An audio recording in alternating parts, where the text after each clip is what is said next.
खुदा बाप, खुदा बेटे और खुदा पाक रूह के नाम में आमीन। मेरे अज़ीज़ों, खुदावंद के बाबरकत नाम में आप सबकी सलामती हो। हम में से बहुत से लोग इस दुनिया में हैं कि जब वो शऊर की मंजिल पर कदम रखते हैं, यानी उनको कुछ समझ आने लगती है, तो 3 सवालात ऐसे हैं जिनका जवाब वो ढूँढने की कोशिश करते हैं। पहला सवाल है कि मैं कहाँ से आया हूँ? दूसरा सवाल है कि मैं कहाँ जाऊँगा? यानी मैं मरने के बाद कहाँ जाऊँगा? मगर सबसे ज़रूरी सवाल ये है कि मैं इस दुनिया में क्या करने आया हूँ। इसमें कोई शक नहीं कि बहुत से लोग जहाँ वो इस सवाल का जवाब ढूँढ नहीं पाते, लेकिन इनमें से बहुत से लोग ऐसे भी होते हैं, जो इन लोगों की तरह बेनिशान मंज़िलों के राही नहीं होते, बल्कि वो इस सवाल का जवाब ढूँढ लेते हैं कि मैं इस दुनिया में क्या करने आया हूँ? मेरा इस दुनिया में आने का क्या मकसद है? मेरे अज़ीज़ों, जब वो इस सवाल का जवाब ढूँढ लेते हैं, तो फिर उनको उन दोनों और सवालों का मतलब भी समझ आ जाता है कि मैं इस दुनिया में कहाँ से आया हूँ और जब मैं मर जाऊँगा और इस दुनिया को छोड़ूँगा तो कहाँ जाऊँगा। मेरे अज़ीज़ों, वैसे तो इस सवाल के कई जवाब हो सकते हैं, लेकिन सबसे खूबसूरत जवाब तो यही है कि आमदे ज़िंदगी बाबंदगी, ज़िंदगी बेबंदगी शर्मिंदगी। फ़ारसी का शेर है, जिससे मुराद यही है कि इस दुनिया में जब इंसान आता है, तो उसके आने का ख़ास मकसद खुदा की बंदगी करना होता है। उसके फरमान, उसके आदेश, उसके हुक्म तो मानने होते हैं। तो फिर लोग अपनी ज़िंदगी का मकसद पाते हैं।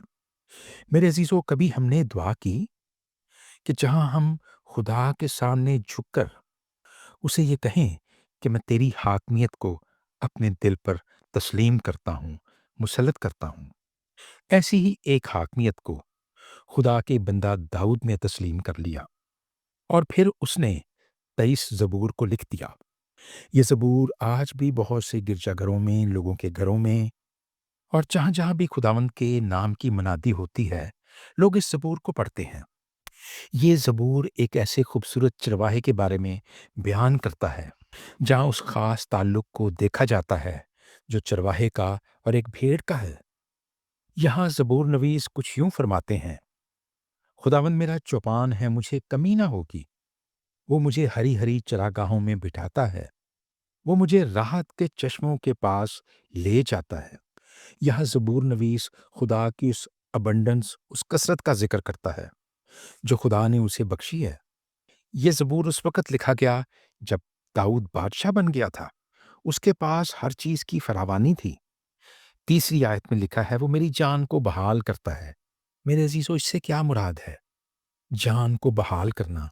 इसका इज़हार ज़बूर नवीस एक बड़े खूबसूरत अंदाज़ में एक और ज़बूर में करता है।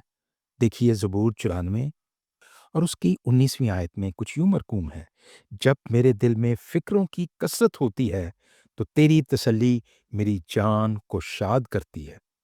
मेरे अज़ीज़ों, याद रखिए कि जिस वक़्त भी हम मुश्किलात में घिर जाते हैं, हमारी घरेलू मुश्किलात में इज़ाफ़ा हो जाता है, हमारी ख़ानदानी तौर पर हमारे रिश्तेदारों में, हमारे मुआशरे में और हमारे दिल में अंदरूनी तौर पर भी फ़िक्रों की कसरत होती है, तो कभी ना भूलिए कि खुदावंद की तसल्ली हमारी जानों को शाद करती है।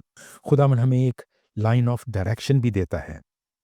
चौथी आयत में है, वो मुझे अपने नाम की खातिर सदाकत की राहों पर ले चलता है। मेरे अज़ीज़ों, बेनिशान मंजिलों के राही ना बनिए। खुदावंद से मदद मांगिए कि खुदावंद आपको सिमत दे, डायरेक्शन दे। अगली आयत भी बड़ी खूबसूरत है, बल्कि खा मौत के साया की वादी में से मेरा गुजर हो, मैं किसी बला से नहीं डरूंगा, क्योंकि तू मेरे साथ है। ये वो खुदावंद की हिफाजत है, ये खुदावंद की प्रोटेक्शन है, जो खुदावंद हमें देता है। तेरे ऐसा और तेरी लाठी से मुझे तसल्ली है। तू मेरे दुश्मनों के रूबरू मेरे आगे दस्तरखान बिछाता है। मेरे अजीज़ों, ये खुदावंद की बड़ी हिफाजत है, जो सिर्फ और सिर्फ खुदावंद ही हमें दे सकता है, खुदावंद ही करता है। 5वीं आयत फिर बड़ी खूबसूरत है। तूने मेरे सर पर तेल मला है, मेरा प्याला लबरेज होता है। میرے عزیزو، یہ آرام اور سکون کا وہ پیالہ ہے جو صرف اور صرف خداوند ہی ہمیں دے سکتا ہے۔ اگلی آیت پھر چھٹی آیت بڑی خوبصورت ہے۔ یقیناً بھلائی اور رحمت عمر بھر میرے ساتھ ساتھ رہیں گی۔ یہ اس کثرت کا ذکر ہے جو خداوند تمام ایمانداروں کو دیتا ہے۔ اور پھر لکھا ہے، اور میں ہمیشہ خداوند کے گھر میں سکونت کروں گا۔ یہ ابدی حفاظت ہے اور یہ خداوند کا فضل ہے۔ خداوند نے فرمایا، اچھا چرواہا میں ہوں۔ جیسے زبور نویس نے اپنی زندگی میں اپنی منزل کا تعین کر لیا، اور نہ صرف تعین کر لیا بلکہ اس کو پا بھی لیا، جہاں وہ آخری آیت میں بیان کرتا ہے۔ چھٹی آیت میں وہ بیان کرتا ہے، اور میں ہمیشہ خداوند کے گھر میں سکونت کروں گا۔